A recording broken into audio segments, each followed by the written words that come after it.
we have Drake London at 11, which that's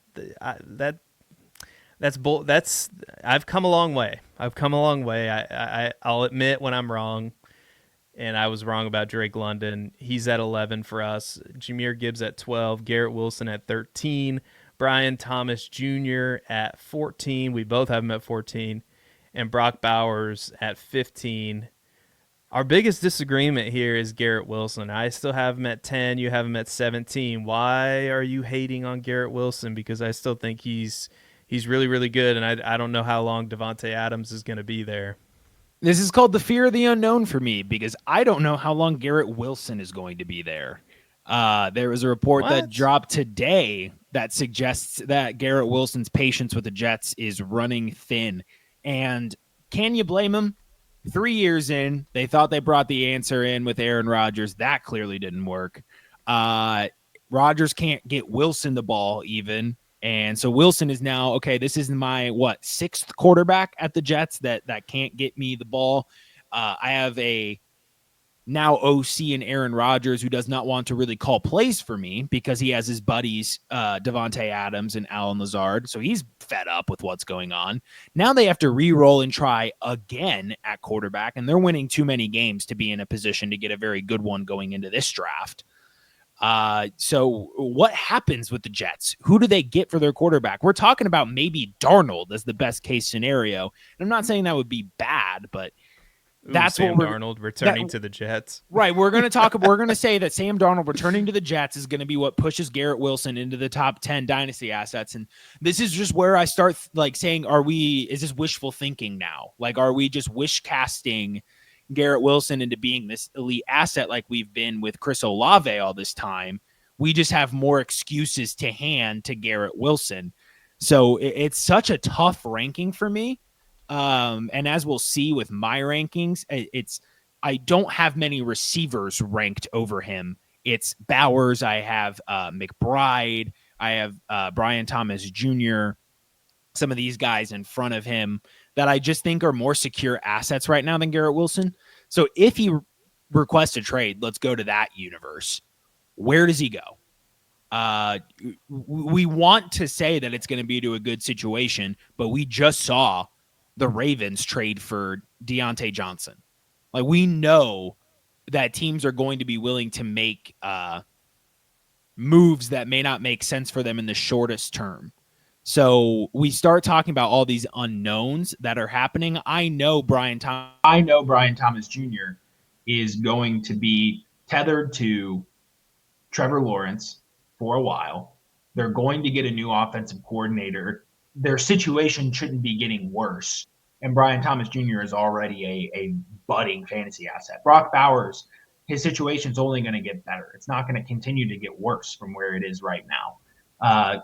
Trey McBride's tethered to Kyler Murray for a while. There's just a lot of solid situations right now, and Garrett Wilson is one where I can't really pinpoint what's going to happen to his situation. And we've been talking so heavily about this because Garrett Wilson in a bad situation is not a good fantasy producer.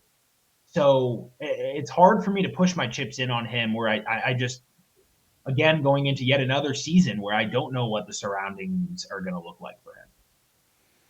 So you said so many things there that I want to respond to. First of all, your mic was acting weird there for a second. Yeah, That's sorry. Number one. And number two, the Jets are 3-10. So according to Tankathon, they have I thought they had 4 wins.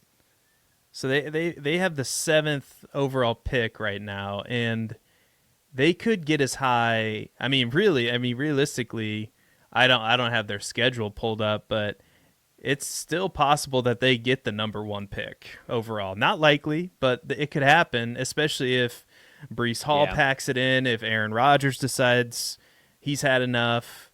So I get the quarterback uncertainty, but I do think that they're going to be high enough to get a quarterback if they want a quarterback. To get a quarterback, I know they're high. They're going to be high. Let me rephrase quickly what I meant. They're going to be high enough to get a quarterback. I do not think they're getting Sanders or Ward. Okay, that's fair. Which to me is okay, you're probably not. You might not have your franchise guy then. Yeah. there's also a lot of uncertainty with the coaching staff because we know that they're going to have a new coach and he's likely going to bring in a whole new staff. General manager too is gone, And their so owners are there's some, doofus. and their owner's bad. Yeah, so I'll give you all of that, and so there's a lot of uncertainty that comes with Garrett Wilson. Um, I still just believe that he's a really good wide receiver, and he's having maybe the best year of his entire career. Like, actually, it is the best year of his career with an Aaron Rodgers who, let's face it, isn't that good anymore. Garrett Wilson, 127 targets this year, only 5 touchdowns. He's the wide receiver 14 in fantasy points per game, the wide receiver 5 overall. And he should have had a touchdown this past week. It was just a horrible throw. Like, I've never seen a wide receiver so wide open. So I would almost bet you, and maybe this is another bet, that the Jets have a better quarterback. They either have Aaron Rodgers next year or they have a better quarterback than Aaron Rodgers. Like, whether that's Winston, whether that's somebody in the draft, whether that's Daniel Jones, like whoever that might be, it's got to be better than this version of Aaron Rodgers because Aaron Rodgers stinks right now. And yet he stinks, but Garrett Wilson is having the best year of his career with Aaron Rodgers, with them trading for his buddy Devontae Adams. I know there's a lot of uncertainty there, but I'm willing to lean into it when it comes to Garrett Wilson. But, what happens when Devontae Adams leaves? They get a quarterback that may be better than Aaron Rodgers, and now Garrett Wilson is back to seeing double coverages all game. Well, but that's what I'm saying. We can play this game of if, ands, and buts like all day, and that's where it all comes down to risk assessment. Like, you're willing to take the shot on him. Right now, I'm not. I'd rather sell Wilson to try and get a Brian Thomas Jr. or something like that. All right, let us know in the chat, Brian Thomas Jr. or Garrett Wilson, because we have them ranked back to back, and then Brock Bowers. I want to talk about Brock Bowers for a second because there's always this conundrum. What do we do with the tight end position? I think Brock Bowers is just that damn good, and I'm willing to put him this high. I thought about putting him where you put him. I actually had him at 13, moved him down a couple spots because, Brian Thomas Jr. This is probably the section of the rankings that I tinkered with the most. You feel similarly, I assume, on the Brock Bowers subject, because this is another. Let's face it, this is another organization that's going to have a new coach, probably. That's going to have a new quarterback for sure. AOC tore his ACL or something, he's out for the year. I don't know if it was an ACL or not, but regardless, there's going to be a new quarterback in town. The Raiders are picking second, or no, they're first. They're picking number 1 overall. Right now, so they could be Shedeur Sanders or Cam Ward. That would be great for Brock Bowers. So, thoughts on that? Yeah, so the way I kind of looked at this, and the way I've been looking at it for a little bit in terms of how to rank tight ends along with everybody else, is just grouping them into a category called pass catchers, just lumping them all in together. And when you do that, Brock Bowers still separates himself, the cream, from the crop. And Bowers has 15.8 fantasy points per game this year. That is good for the wide receiver 1, 2, 3, 4, 5, 6, 7, 8, 9, 10, 11, 12. Wide receiver 12 on the year. Kittle is the tight end 1 in fantasy points per game, so he is up there with 16.7.